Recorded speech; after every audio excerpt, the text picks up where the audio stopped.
हजरत अली के नाम पे जरा कह दो ना सुभान अल्लाह। है जी, ये नाम इतना ताकतवर है, अगर कमजोर अली का नाम ले दे तो पहलवान बन जाता है। और तुम तो अल्हम्दुलिल्लाह आधा आधा किलो खाना खाने वाले पहलवान हो, और फिर भी जबान नहीं बोल रही। जरा बोल दो जोर से या अली। सुभान अल्लाह। ये पूरा मोहल्ला मजमे पे भारी है। हाँ, तुम बेदार रहो, बाकी इनका मुंह देख के काम चलाते रहेंगे। हाँ, बस तवज्जो करें। कौन है अली? मेरे हुजूर, आपकी प्यारी चच्ची हजरत फातिमा बिनते असद। आका फरमाते फातिमा बिनते असद उम्मी बाद उम्मी, ये मेरे माँ के बाद मेरी माँ है। याद होगा आपको कि हुजूर अभी बज़ाहिर पैदा नहीं हुए, हजरत अब्दुल्ला के आंगन में नहीं आए कि हजरत अब्दुल्ला का विसाल हो गया। 6 साल की उम्र शरीफ हुई, आपकी वालिदा मोहतरमा का विसाल हो गया। 8 साल की उम्र शरीफ हुई, आपके दादा का विसाल हो गया। ये विसाल हुए, जब दादा के विसाल का वक्त आया, आपने फरमाया मेरे बाद मेरे पोते की परवरिश कौन करेगा? जो है ना, मेरे बाद मेरे पोते की परवरिश कौन करेगा? सबसे पहले हजरत अमीर हमजा खड़े हुए, अपने भतीजे की परवरिश मैं करूंगा। उसके बाद अबू लहब खड़ा हुआ, कहने लगा परवरिश मैं करूंगा। उसके बाद मेरे नबी की फूफी खड़ी हजरत सफिया खड़ी हुई कि मैं करूंगी परवरिश। उसके बाद मेरे नबी की दूसरी फूफी हजरत आतिका खड़ी हुई, मैं करूंगी परवरिश। अबू तालिब का माली हालत इतनी कमजोर थी आपकी कि सब ने कहा, और आपके वालिद ने कहा कि अबू तालिब तुम्हारी माली हालत कमजोर है, तुम्हारे पास अपने भी बच्चों के खर्चे हैं, वो मुश्किल से होते हैं। अगर तुम मेरे पोते को अपने पास रखोगे तो परवरिश कैसे कर पाओगे? आओ गरीबों से नफरत करने वालों, अपनी अमीरी पे नाज करने वालों, मेरे नबी का फैसला देखो। सबसे ज्यादा कमजोर माली एतबार से अबू तालिब थे, और सब ने खाकी जाहिर की, जानते थे ये बच्चा कितनी शान वाला है। सब ने कहा था इसको मैं पालूंगा, कोई कह रहा था इसकी परवरिश मैं करूंगा। जब सब ने अपना अपना दावा कर दिया, मेरे नबी के दादा ने कहा था छोड़ो, ये फैसला मेरे मोहम्मद के हवाले कर दिया जाए, ये जिसके पास जाना चाहते हैं उसके पास चले जाएं। अल्लाह अकबर। फैसला मुस्तफा की बारगाह में आया। मेरे नबी ने एक निगाह सबके चेहरे पे डाली है। कभी हमजा का चेहरा देख रहे हैं, कभी अबू लहब का चेहरा देख रहे हैं, कभी आतिका और हफ्सा का चेहरा देख रहे हैं। आखिर में चेहरे पे निगाह अबू तालिब के पड़ती है। सरकार उठे हैं अपनी जगह से। 8 साल की उम्र शरीफ मेरे नबी की है। आहिस्ता आहिस्ता गए और जाने के बाद अबू तालिब की गोद में बैठ जाते हैं और दुनिया को पैगाम देते हैं, अमीरों अपनी दौलत पे नाज मत करना, गरीबों कभी गुर्बत पे शर्म मत करना। मोहम्मद वो है जिसने पैदा होने के बाद गरीबी को सीने से लगा लिया।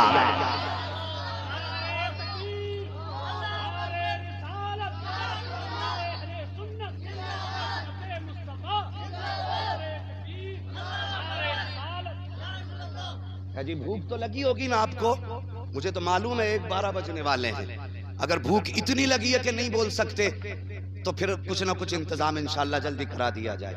और अगर बोल सकते हो तो जरा कह दो सारे मिलके या रसूल अल्लाह। अजी यार, हम भी सुन्नी है तुम भी सुन्नी हो, फिर सुस्ती कैसी है? अपनों में बोल रहे हैं, फिर भी इतनी दिक्कत हो रही बोलने में, जरा कह दो ना या रसूल अल्लाह। हाँ, अल्लाह सलामत रखे। बस तवज्जो करें। मेरे हुजूर चचा की गोद में गए, और जब चचा की गोद में गए ना, अबू तालिब ने मुस्तफ़ा की उंगली पकड़ी और लोगों कुर्बान जाओ, नेमतें बांटता जिस समत वो ज़ीशान गया, साथ ही मुंशी रहमत का कलम दान गया। हाँ, बस तवज्जो करें। गए अबू तालिब फरमाते मैं उंगली पकड़ के लाया अपने घर, और मेरे नबी की चच्ची हजरत फातिमा बिनते असद कहती हैं जब हुजूर आए मेरे घर का हाल ये था कि कभी कभी 2-2 लुक़मे खा के सब सो जाते थे।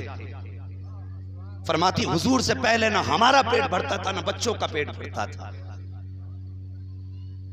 इनके आने से पहले फाके होते थे। फरमाती जिस दिन हुजूर आए मेरे घर के अंदर थोड़ी सी रोटी थी। मैंने कहा अबू तालिब घर में खाना बहुत कम है, अगर बच्चों को खिलाया तो मोहम्मद भूखे रह जाएंगे, अगर इन्हें खिलाया तो बच्चे भूखे रह जाएंगे। अबू तालिब कहते हैं बच्चे भूखे रह जाएं गवारा कर सकता हूं, मोहम्मद भूखे रह जाएं गवारा नहीं कर सकता। जो खाना है ला के रख दो। अल्लाह अकबर, दस्तरखान बिछा, मेरे हुजूर को बैठाया गया। 8 साल की उम्र मेरे नबी की है अभी। कितनी? 8 साल। ये बज़ाहिर उम्र है, वरना सच तो ये है कि उम्र लाखों बरस की तेरी, हाँ मगर है ताजा शबाब तेरा।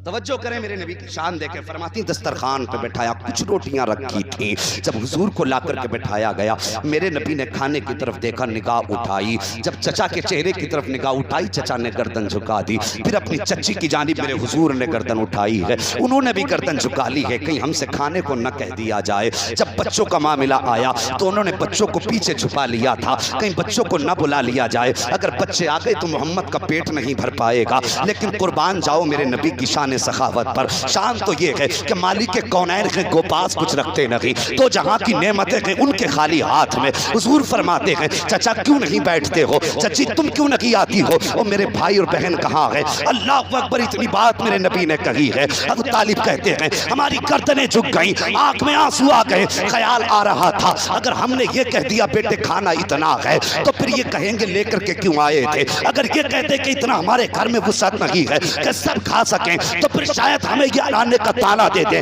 लेकिन कहते कुर्बान जाऊं अपने महबूब के। हुजूर फरमाते चचा आकर के बैठो। जब मैं इशारा किया हिम्मत न थी ठहर जाता, मैं आया हुजूर के सामने बैठ गया। फातिमा बिनते असद आई, आकर के बैठ गई, बच्चों को भी बैठाया गया। अल्लाह अकबर। फातिमा बिनते असद कहती है हम सब खाना खाना शुरू करते हैं लेकिन डर रहे थे कहीं खत्म ना हो जाए। कहती है मुझे पैदा करने वाले की कसम हम सब ने पेट भर के खा लिया। जब मोहम्मद दस्तरखान से उठ गए मैंने सोचा देखो रोटी कितनी है। फरमाती है जितनी रोटी खाने से पहले रखी थी उतनी रोटी खाने के बाद रखी हुई। कौन देता के देने को मुंह चाहिए, देने वाला है सच्चा।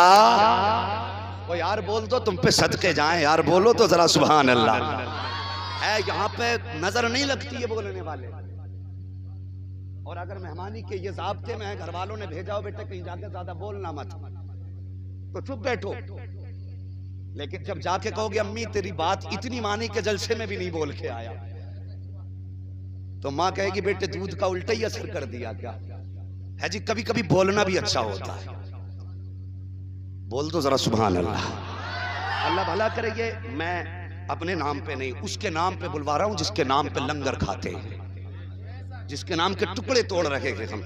और हमारे बोलने में जितनी ज्यादा अल्लाह की तस्बीह बयान होगी उतनी नेकियां ज्यादा होंगी और उसका सवाब उतना ही ज्यादा हमारे मरहूम की रूह को पहुंच जाएगा। है जी, अगर पर्दा उतारने आए हो तो बिल्कुल मत बोलना, और बख्शिश की दुआ के लिए आए हो तो फिर बोलना पड़ेगा। जरा जवानों सारे मिलके कह दो या रसूल अल्लाह। ये हजरत फातिमा बिनते असद हुजूर इनके आंगन में आ गए। फरमाती फिर तो बरकतों के ठिकाने ही ना रहे। हुजूर आ गए फिर तो रहमतों की बरसात होने लग गई। और वक्त गुजरता गया, अबू तालिब का भी विसाल हो गया। हुजूर के ऐलान नबुव्वत के बाद और पहले भी बड़ी हमदर्दी हज़रत तालिब ने की। बहरहाल अब मैं वो बात बताऊं जिसके लिए मैंने इतनी देर गुफ्तगू करके आपको समझाया है फातिमा बिनते असद हैं कौन। मेरे नबी की प्यारी चच्ची कौन है, जिनके बारे में हुजूर ने फरमाया फातिमा बिनते असद मेरी चच्ची मेरी माँ के बाद मेरी माँ है। यानी फरमाते मेरी माँ के विसाल के बाद मेरी माँ जैसी परवरिश हजरत फातिमा बिनते असद ने की। एक दिन हुजूर आए, उस वक्त हजरत अली माँ के शिकम में मौजूद थे। कहां थे? माँ के शिकम में हजरत अली मौजूद थे। हुजूर जब आते हजरत फातिमा बिनते असद उठ के खड़ी हो जाती। एक दिन हुजूर ने कहा चच्ची जब मैं आया करूं तो उठ के खड़ी मत हुआ करो, इसलिए कि तुम्हारे चेहरे में मुझे माँ का चेहरा नजर आता है, आप उठ के ना खड़ी हुआ करें। हजरत फातिमा बिनते असद कहती हैं कि मैं कैसे बैठ सकती हूं, जब तुम आते हो ना तो मेरे शिकम में जो बच्चा है वो मुझे कहता, माँ उठ के खड़ी हो जा, नबियों का इमाम आ रहा है। ये अली वो हैं जो माँ के शिकम में भी नबी का एहतराम कर रहे हैं।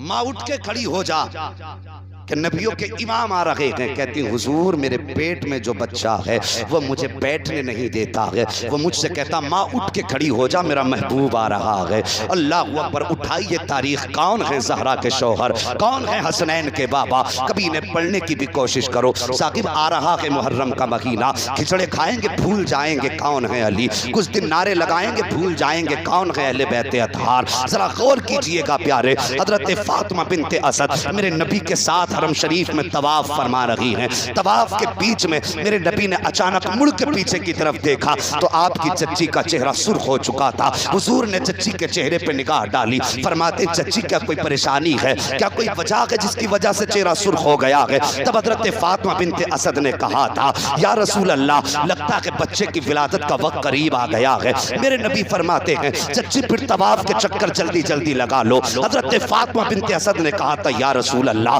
अब मुझसे चक्कर भी नहीं लगाए जाते हैं। आका फरमाते हैं फिर ऐसा करो जल्दी घर चली जाओ। कहती मुझ में जाने की भी ताकत नहीं है, घर चल के कैसे जाऊंगी, दर्द की शिद्दत है। जब इतनी बात कही थी तो खाने काबा की दीवार फटी, आवाज आती है फातिमा बिनते असद अगर अपने घर नहीं जा सकती है, मैंने अपना घर खोल दिया है, मेरे घर के अंदर दाखिल हो जा। अल्लाह अकबर। मेरे घर में आ जा। हजरत अली की विलादत काबे के अंदर हुई। कोई कहेगा रिवायत ज़ईफ है, कोई कहेगा सनद ज़ईफ है। मैं कहता हूं फजाइल में रिवायत भी मोतबर, ज़ईफ रिवायत भी मोतबर होती है। तवज्जो है ना। कहा मेरे घर में आ जा, अगर अपने घर नहीं जा सकती तो फिर मेरे घर में आ जा।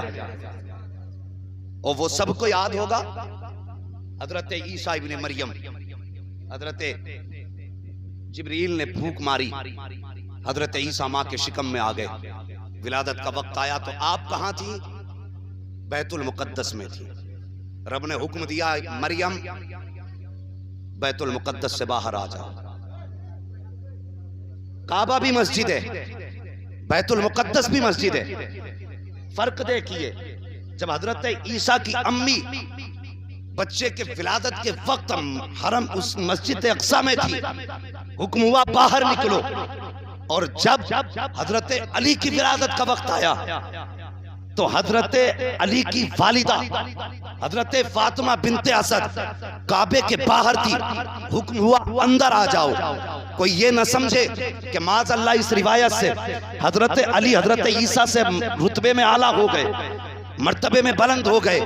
और यार नबी नबी होता है, उम्मती उम्मती होता है। बस मिसाल के तौर पे इतना समझ लो, अगर नाना नवासे को कंधे पे बैठा ले तो क्या नाना नवासे से छोटा हो जाएगा? अरे बोलते क्यों नहीं? वो छोटा हो जाएगा? नहीं हो सकता ना। नाना नाना ही रहेगा, नवासा नवासा ही रहता। दादा पोते को बैठा ले तो दादा दादा ही रहेगा, पोता पोता ही रहेगा। लेकिन ये रुतबे किस लिए कि इधर जो पैदा हो रहा है ये मेरे महबूब का यार दुनिया में आ रहा है। अल्लाह अकबर। खाने काबा में पैदा हुए, जज़ाकल्लाह, खाने काबा में पैदा हुए, 3 दिन गुजर गए। कितने? जोर से, अगर तुम नहीं बोलोगे आगे नहीं बढ़ूंगा, फिर खाना भी लेट होगा। कितने? माशाअल्लाह, खाने की ज्यादा जरूरत है, खाने की धौंस में बोले आकर के।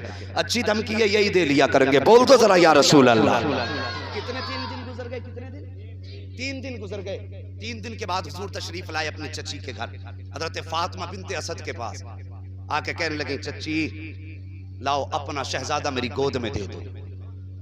क्या कहा? अपना शहजादा। मैं अजीब उल्टा मौलवी हूं, सबक सुनता भी हूं, खाली बोल के नहीं, तुम्हें भी याद कराना। अपना शहजादा मेरी गोद में दे दो। जो बोल गए अल्लाह उनकी नस्लें आबाद रखे। और कहने की जरूरत नहीं है, अली भी जानता है, हमारा नबी भी जानता है किसके दिल में अली का प्यार है। मेरे नबी ने फरमाया, अली, मुनाफिक की सबसे बड़ी पहचान यह है कि अगर तेरा नाम सुन के चेहरा बिगड़ जाए तो पक्का मुनाफिक होता है, और तेरा नाम सुन के चेहरे पे बहारें आ जाएं तो वो पक्का जन्नती होता है।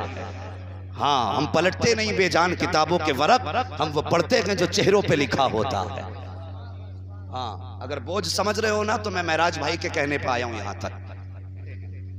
तो कम से कम खुदा के बंदो, अगर आपने आज वक्त दिया, हमने आज दिया है, तो कुछ बैठने का, कुछ खाने का, कुछ आने का हक तो अदा किया करो। जरा सारे बोल दो सुभान अल्लाह। अल्लाह सलामत रख के, बस दिल बड़ा हो गया मेरा। तवज्जो करें। 3 दिन के बाद गए, कहा चच्ची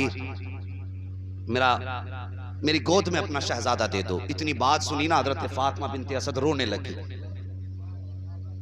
जब रोई ना वो खातून जिसको मेरा नबी माँ की तरह प्यार करता है, जो जानवरों की आंख में आंसू नहीं देख सकता, वो माँ की आंख में आंसू कब गवारा कर सकता है।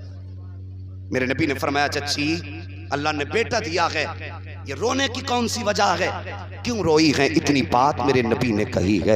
हजरत फातिमा बिनते असद कहती हैं या रसूल अल्लाह, आज 3 दिन हो गए हैं बेटे को दुनिया में आए हुए, अभी तक बेटे ने आंख नहीं खोली है। मुझे डर लग रहा है कहीं मेरे बेटा आंखों से नाबीना तो नहीं है, कहीं इसकी आंखें ऐसा तो नहीं कि हमेशा देख ना पाए। मेरे नबी ने अल्लाह अकबर इतना सुना, हाथ बाजू आगे फैलाए, कहते हैं लाओ जरा मेरी गोद में दो। जैसे मुस्तफ़ा ने हजरत अली को गोद में लिया है, फौरन हजरत अली ने आंखें खोल दी हैं। जैसी आंखें खोली हैं, मेरे नबी फरमाते हैं ए फातिमा बिनते असद, ए मेरी चच्ची, तुम कह रही थी कि इसकी आंखों से कहीं ऐसा ना हो कि दुनिया में इसे नजर ना आए। आका फरमाते हैं चच्ची जान, ये नाबीना नहीं है, सच तो ये है जितनी बसीरत और बसारत खुदा ने इस अली को दी है, कायनात में किसी बेटे को नहीं दी गई।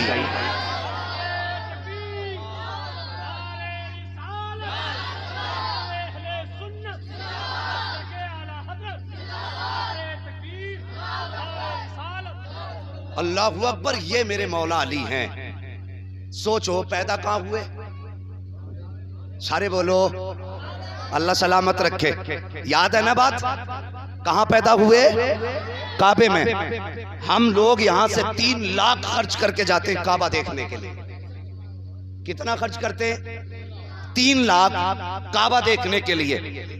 और अली काबे में पैदा हुए, लेकिन काबे को नहीं देखा। जो कहते हैं ना सिर्फ अल्लाह ही, वो जरा गौर से सुने। अली पैदा हुए काबे में, लेकिन काबे को आंख खोल के नहीं देखा। आंख कब खोली? जब गोदे मुस्तफा में आए। अली काबा वो जगह है कि जिसकी तरफ नमाज का इरादा हो, भारत वाले रुख करते काबे की तरफ, पाकिस्तान वाले रुख करते काबे की तरफ, अमेरिका का मुसलमान रुख करता है काबे की तरफ। लोग लाखों रुपए खर्च करके जाते काबा देखने के लिए, खिलाफे काबा छूने के लिए, आबे ज़मज़म पीने के लिए लाखों पैसे खर्च करके जाते हैं, तब जाके काबे तक पहुंचते हैं। ए अली, तुम तो पैदा ही काबे में हुए, फिर काबे को क्यों ना देखा? आज भी नजफ अशरफ से आवाज आती है और नादान में अली हूँ अली, मैं काबा बाद में देखूंगा, पहले काबे का काबा देखा जाए। आला हजरत फरमाते हाजियो आओ, शहंशाह का रोजा देखो। काबा तो देख चुके, काबे का काबा देखो। सबसे पहले काबे का काबा देखा और फिर जिंदगी हुजूर के साथ गुजरी। मौला जी सब्सक्राइब करें और बेल आइकन को दबाएं ताकि आपके पास रोज नई वीडियो आ जाए, सबसे पहले आप देख सको।